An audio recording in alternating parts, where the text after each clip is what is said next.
Estamos de volta com a segunda parte do Primeira Hora, entrevista, e também temos a previsão do tempo com Ronaldo Coutinho. Vamos então já saber como é que vai ficar a previsão do tempo para este início de semana. As informações, claro, com Ronaldo Coutinho.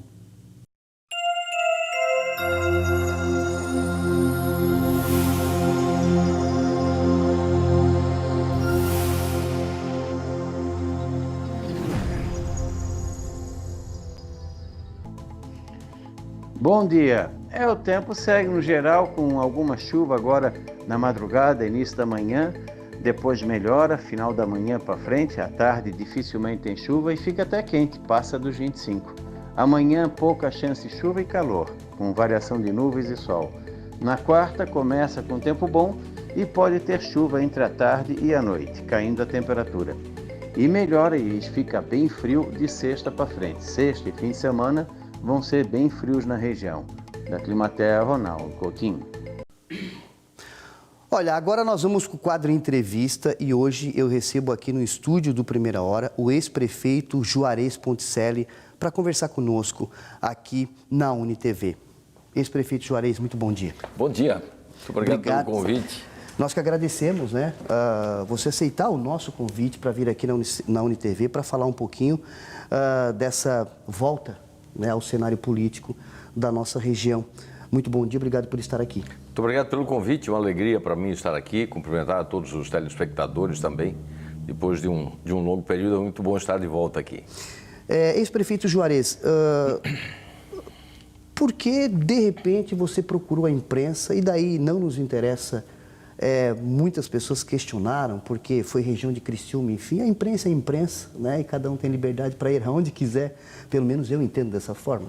E você procurou a imprensa para falar da sua situação, mas não é nem o fato de ter procurado a imprensa. Por que você procurou a imprensa para começar a falar sobre a sua situação depois de um bom tempo? Ô Marcos, primeiro porque eu não procurei, é que segredo em mais que dois, já dizia meu pai, não sobrevivem. Tá certo. Desde segunda-feira da semana retrasada, esse assunto começou a ser discutido. Até então, eu não tinha nenhuma pretensão de voltar ao cenário eleitoral nesta eleição de 2024. Eu estava focado na defesa da acusação que eu enfrento no judiciário, tenho focado muito nisso, e na conclusão do curso de Direito aqui na Unisul, curso que comecei há 29 anos, tive que interromper por força dos diversos mandatos que tive, e já em 2022 eu havia retomado para concluir esse curso, que é um projeto pessoal meu. No semestre passado concluí a parte teórica, tenho nesse semestre apenas o TCC, já apresentei o projeto, o TCC, e tenho que apresentar o trabalho de conclusão de curso até o final do ano. Então eu estava focado nesses temas para esse ano de 2024. Esse era o meu objetivo, meu projeto de vida para encerrar esse ano. Na segunda-feira da semana retrasada, o deputado Pepe Colasso e o presidente Dr. Jean Abreu me convidaram para uma reunião e eu imaginava que a reunião fosse só com ambos. Quando eu cheguei no escritório do deputado para a reunião, para minha surpresa, estavam também todos os vereadores do nosso partido. E aí a gente conversou um pouco e eles então fizeram o convite para mim participar do processo eleitoral desse ano como candidato a vereador. Isso me surpreendeu, primeiro pela atitude dos vereadores. Porque, Marcos, desde que eu voltei, as pessoas na rua me estimulavam, você vai participar da eleição desse ano, você pode ser candidato a prefeito? Eu dizia, não, eu não posso ser. Mas como você renunciou, não pode? Não posso porque eu já fui reeleito. E vereador, não pode? Não, vereador posso. Então por que você não vai? Olha, não posso porque os vereadores foram muito leais comigo, não seria honesto eu ser candidato. Aí quando os próprios vereadores me fazem esse apelo, eu realmente te confesso que fiquei muito sensibilizado. Aquilo balançou comigo. Eu fui tomado de surpresa, eu disse, olha, eu preciso de uns dias para avaliar isso. Avaliar com a minha família, avaliar com os meus amigos, avaliar com a minha defesa, para ver se isso não pode gerar algum impacto na defesa do meu processo. Enfim, comecei a conversar com algumas pessoas e é evidente que você conversando, as coisas vazam, né? Nesse meio tempo, já saiu a especulação em vários veículos de imprensa de que eu estava avaliando essa possibilidade. E aí recebi ligações e concedi entrevistas estado afora. Porque, modéstia à parte, como eu fui presidente da Assembleia, fui deputado 4 vezes, cheguei a exercer o governo do Estado por 10 dias, fui presidente estadual do nosso partido durante 10 anos, isso me tornou conhecido no Estado inteiro. Eu conheço os 295 municípios de Santa Catarina e, naturalmente, que esse assunto se alastrou por todo o Estado, concedi várias entrevistas e em todas dizendo que eu havia recebido o convite, mas que não tinha uma decisão, que estava avaliando, até porque o meu advogado estava viajando, estava no exterior e só voltou na semana passada. Na quinta-feira da última semana, quando ele voltou, aí sim, claro que o assunto já estava espalhado sobre a possibilidade de eu ser. E assim, cada vez recebendo mais estímulos para minha alegria, muitas manifestações estimulando. E aí na quinta-feira passada eu finalmente tomei a decisão e comuniquei ao partido. Me reuni de novo com os vereadores, com o presidente Jean, com o deputado Pepe Colasso, e aí comuniquei a minha decisão de disposição, porque eu me senti no dever, Marcos, de atender esse chamamento.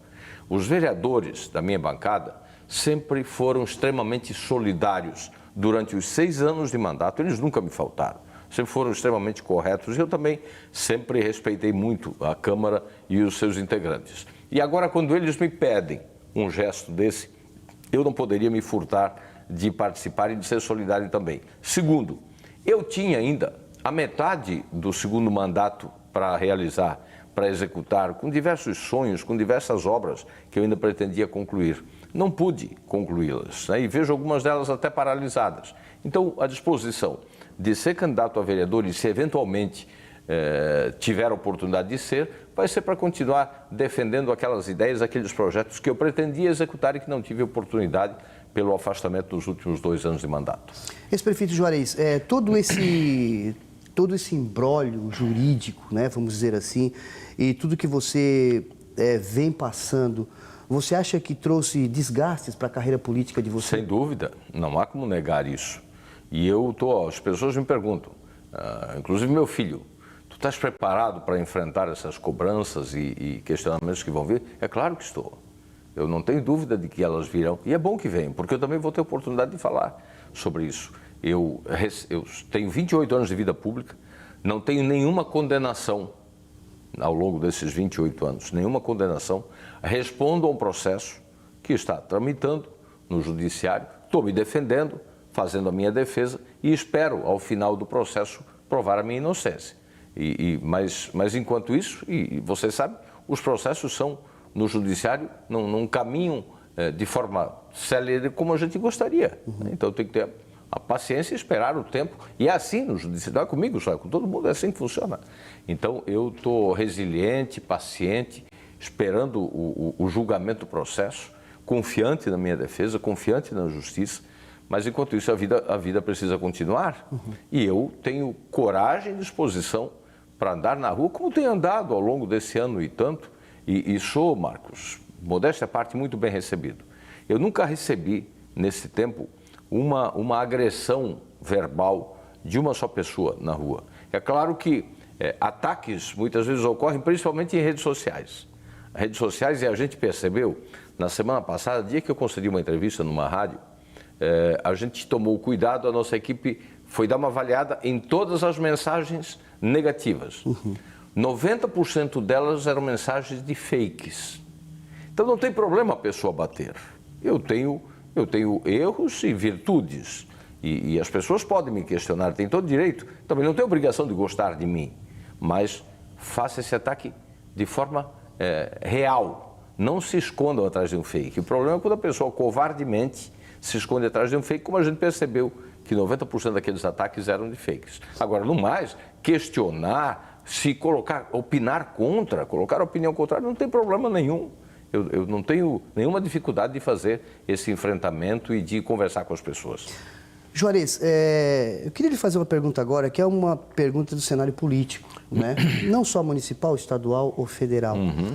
Você está se defendendo, né, de denúncias, enfim. O sistema político brasileiro, ele é falho no sentido de trazer à tona informações ou,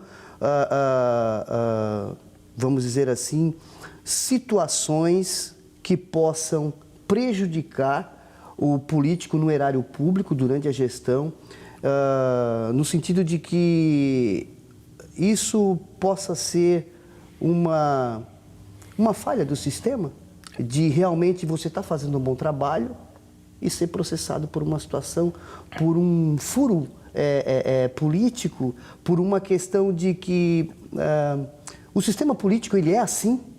Não existe quem possa trabalhar aí durante todo o período político, e não estou falando do seu caso, Sim. Honestamente. Assim, Marcos, é muito difícil. O problema é que quando uma denúncia dessa é feita contra um político em pleno exercício do mandato, o estrago é na hora, não tem como negar. O estrago, o efeito é imediato. Eu tinha 28 anos de vida pública, sem um processo, sem uma condenação, em 8 mandatos, sem nada contra, de repente cai essa bomba, essa denúncia, e realmente provoca um estrago gigantesco. E aí você tem que se segurar na sua história e confiar na sua defesa. Você tem que, como diz meu pai, colocar a cabeça no travesseiro e dormir o sono tranquilo. Esse é o melhor juiz. Agora, que isso provoca um estrago violento no primeiro momento, eu tenho plena consciência. E nós temos alguns casos no Brasil. Se a gente for um pouco mais atrás, por exemplo, você lembra do Ibsen Pinheiro, que era um gaúcho em franca ascensão, cotado inclusive para disputar a presidência ou vice-presidência da República, e foi cassado em 94, não só do mandato de deputado, mas da presidência da Câmara de Deputados, por uma acusação de fraude fiscal. 6 anos depois, não restou comprovada a tal denúncia e ele foi inocentado. Né? Se concluiu que não tinha nada contra ele. Ele teve que recomeçar, e recomeçou a carreira dele, a trajetória dele, como vereador na cidade de Porto Alegre e depois foi eleito deputado estadual de novo. Nós tivemos outros casos, como Alceni Guerra, que era ministro de saúde do governo Collor, acusado naquela fraude das bicicletas, depois absolvido também e voltou como prefeito de Pato Branco. Aqui em Santa Catarina nós temos um caso de alguém que foi afastado também por conta disso. E eu fui candidato a vice dele em 2014, que era o senador Paulo Bauer, foi candidato a governador em 2014. Em 2018, quando ele estava em campanha para senador, ele foi acusado de ter recebido propina do esquema da Odebrecht.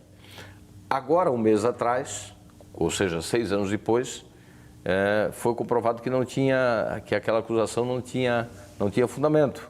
Ele foi absolvido, mas enquanto isso já saiu da vida pública e acabou perdendo aquela eleição. Era um candidato à reeleição no Senado, acabou ficando em 5º lugar.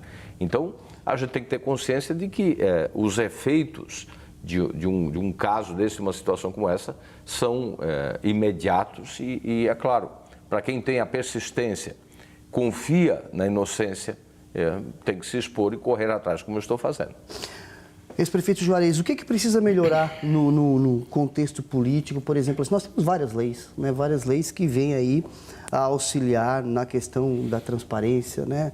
A lei de responsabilidade fiscal.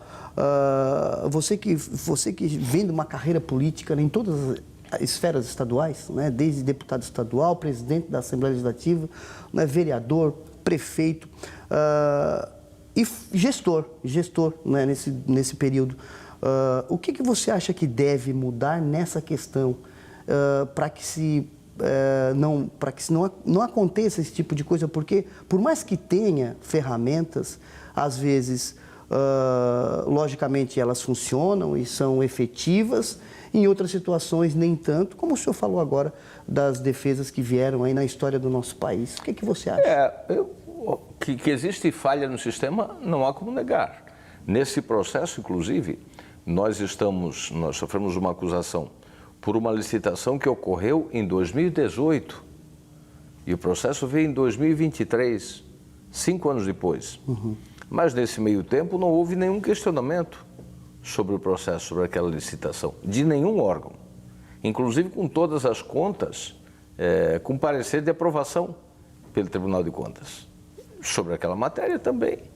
Então veja que você tem razão, realmente o sistema é falho em não ter um controle mais efetivo, mais rápido, porque se durante 5 anos nunca houve nenhum questionamento, nunca houve nenhum problema, o processo foi concluído sem que ninguém fizesse qualquer denúncia, qualquer questionamento, ou que o Tribunal de Contas indicasse algum problema nas contas, e 5 anos depois aparece uma questão dessa, por conta de uma delação, então realmente o sistema não está funcionando como deveria funcionar. Quais os seus próximos passos, ex-prefeito Juarez, daqui para frente?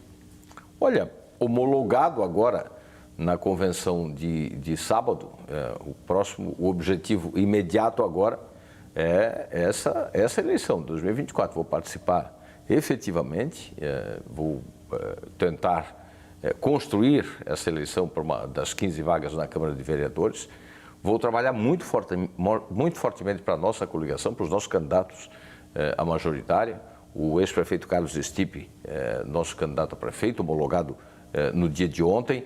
O doutor Jean Abreu Machado, que é o nosso presidente do partido, homologado candidato a vice-prefeito na nossa convenção de sábado. A partir do dia 16, a campanha oficialmente começa e vamos trabalhar muito, porque, na minha convicção, ambos reúnem condições de fazer uma boa gestão pela cidade. Então, o meu próximo foco agora, até o dia 6 de outubro, é trabalhar muito nesse processo eleitoral que se inicia. Ex-prefeito Juarez, você está estudando Direito, vai participar do pleito eleitoral agora, está enfrentando um processo, né, jurídico. Qual o sentimento? Fé, tem muita fé, tem muita esperança de que, com todas essas adversidades e dificuldades, nós vamos superar tudo isso, que vou poder resgatar a honradez da minha história e da minha trajetória. Tenho muito orgulho da minha história política de quase 30 anos, de 8 mandatos, de, modéstia à parte, muitos serviços prestados à nossa cidade, mas ainda tenho muito por fazer. Quero dar a minha contribuição ainda. Como te disse, eu não consegui concluir ainda a segunda metade do meu segundo mandato. Ainda tinha muitos sonhos, tinha coisas que queria ver executada que, infelizmente, nem continuidade tiveram, mesmo que a gente tivesse deixado ainda 1/3 do financiamento do Finisa, 30 milhões de reais, para que essas ações fossem executadas. Então, como eu continuo sonhando com essas obras, com essas ações, pretendo participar do processo para isso. Quanto ao processo, eu continuo muito confiante no Judiciário e tenho muita fé de que a gente possa provar a nossa inocência. No mais, eu quero te dizer que nesse tempo difícil, o que tem me segurado é exatamente a minha fé, a solidariedade e as orações que eu tenho recebido das pessoas, porque o poder da oração é muito forte e elas fizeram a diferença em todo esse processo. Você voltou ao curso de Direito. Você voltou ao curso de Direito também para entender um pouco o que está acontecendo? Não, era um projeto pessoal meu. Eu comecei o curso de Direito aqui na Unisul há 29 anos. Eu sou da primeira turma do Direito Matutino. Na época, meu filho não tinha nascido ainda e ele já é advogado há 5 anos. Então, encontrei inclusive o professor Somariva, que nos deu aula no último semestre, e aí alguém na sala perguntou: professor, o senhor está há quanto tempo aqui na Unisul? Ele disse: eu já sou professor há 26 anos. Aí eu levantei o braço e disse: então eu ganhei do senhor, eu estou há 29 como aluno. Claro que não reprovando esse tempo todo. Mas eu tinha esse projeto pessoal de concluir o curso e voltei, e esse ambiente acadêmico à volta dessa convivência também tem me feito muito bem. Qual é a tese, Juarez, da TCC? Naturalmente que é uma tese relativa e idêntica ao processo que estamos enfrentando. Nós vamos abordar a questão da delação premiada e os efeitos da prisão por delação premiada sem provas. Esse é o tema do nosso TCC, estamos reunindo muito material, já apresentamos o projeto nesse sentido e até o final do ano vamos apresentar o trabalho. Partido Progressista, estamos aí, hoje, dia 5, termina, né? Encerram-se as convenções, vamos ter aí os nomes, claro que ainda precisa da homologação, mas são detalhes burocráticos da Justiça Eleitoral. O que esperar dessas eleições que você está participando, né? Até para o seu partido, o Partido Progressista? Eu acho que a gente, por aquilo que o deputado Pepe Colossi tem me relatado, a gente vai fazer de novo uma boa eleição. O partido é muito forte, aqui não só em Tubarão, mas em toda a região da Murel. E estamos muito confiantes de fazer uma boa eleição, eleger um bom número de prefeitos, vice-prefeitos e vereadores na eleição. Aqui em Tubarão, a nossa bancada já era, com todo o respeito às demais nominatas, mas do meu ponto de vista a nossa já era a nominata mais forte. Isso dá um indicativo de que nós possamos fazer, no mínimo, manter a atual bancada de 5 vereadores, talvez com a possibilidade de aumentar um pouco. O ex-prefeito Juarez Ponticelli se elegendo a vereador por Tubarão, pode-se considerar uma virada de chave? Não, eu acho que... Eu não vejo dessa forma. Eu acho que é uma oportunidade, como te disse, que vou buscar para continuar defendendo e para ver finalizado aquilo que nós defendíamos e sonhávamos para os 2 anos que ainda faltavam de mandato e que não tivemos a oportunidade. E aí espero que com a próxima gestão a gente possa ver essas obras concluídas, porque a gente sente na rua que as pessoas estão na expectativa ainda de que aquilo que nós tínhamos como projeto e a cidade conhecia tivesse continuidade. E outras que tenham celeridade, que possam ser finalizadas, né? Nós deixamos aí a ponte Tubarão-Capivari pronta há muito tempo, já não foi entregue ainda, a ponte da Guarda, a Geomedeiros, que vai nessa lentidão, que foi uma grande obra aí que o governador Moisés presenteou a nossa cidade e a nossa região, e tantas outras que ainda não foram finalizadas, o Bombeiros de Oficinas, que estão lá os tapumes com as obras paradas, não sei por que razão, enfim, tem tantas coisas ainda que a gente gostaria de ver concluídas e vou trabalhar muito por isso, junto com os demais colegas, se tiver oportunidade, e com o próximo governo municipal.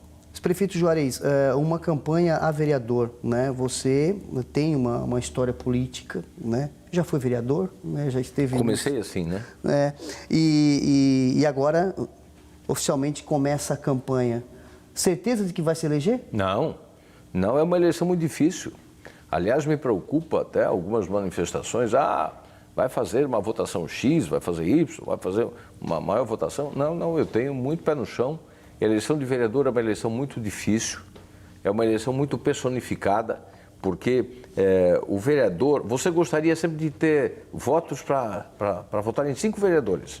Um porque jogou bola junto, outro porque é da mesma igreja, outro porque estudou junto, outro porque fala bem. Então, é um voto muito personificado, muito próximo.